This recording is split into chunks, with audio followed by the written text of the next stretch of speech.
A Christian on the surface, conversion on the surface, looks rather easy. It's a rather simple process initially to get started and become identified as a Christian. And it's so easy, in fact, that on the day of Pentecost, we're told in Acts chapter 2 that 3,000 people did it in one day.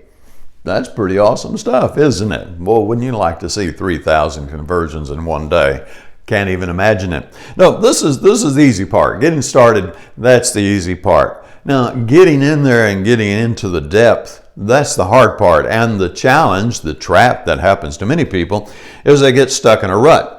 There are some, I'm going to call them surface things. I want to be careful. They're very important. They're vital, actually, to supporting the deeper things. But there are those things that they're easy. It's pretty easy to sit on a padded pew in an air-conditioned and heated building with all the modern conveniences and listen to a 15, 20, 30-minute sermon. It's fairly easy to hum your way or sing through most songs or just sit there and listen to other people.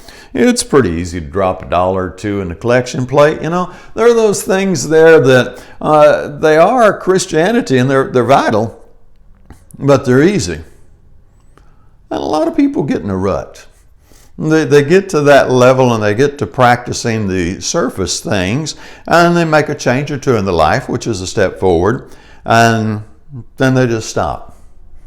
And they don't go to the deeper things of Christianity. And by deeper things, I'm talking about things like Romans 12, 1 and 2, where you present your life, your body, a living sacrifice. And verse 2 is really more important than my thinking, because he says you're transformed by the renewing of your mind.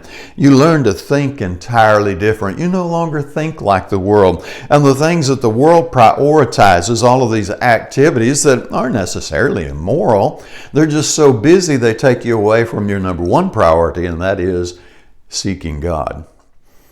And when your mind renews, you want to say no to all the distracting activities so that you do have time to seek your number one passion, which is to draw nearer and nearer to God. You see, now that's getting into the depth, and that's where a lot of people don't have it. They sit on the pew, they're tapping their watch, hoping the preacher doesn't go overtime because, man, I'm busy, I got stuff to do, I got to get out of here. I hope he's not long-winded today. Kind of sad, isn't it?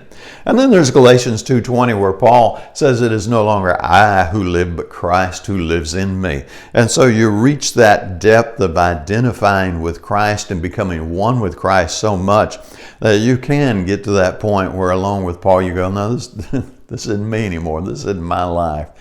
This is Christ living out His will through my every breath.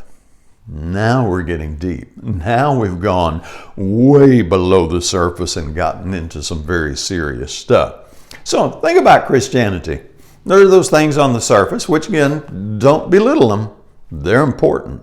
I would tell you they're vital. You exclude those, you're no longer practicing Christianity. But they're the things that are a little simpler. And then are the things that are very, very challenging.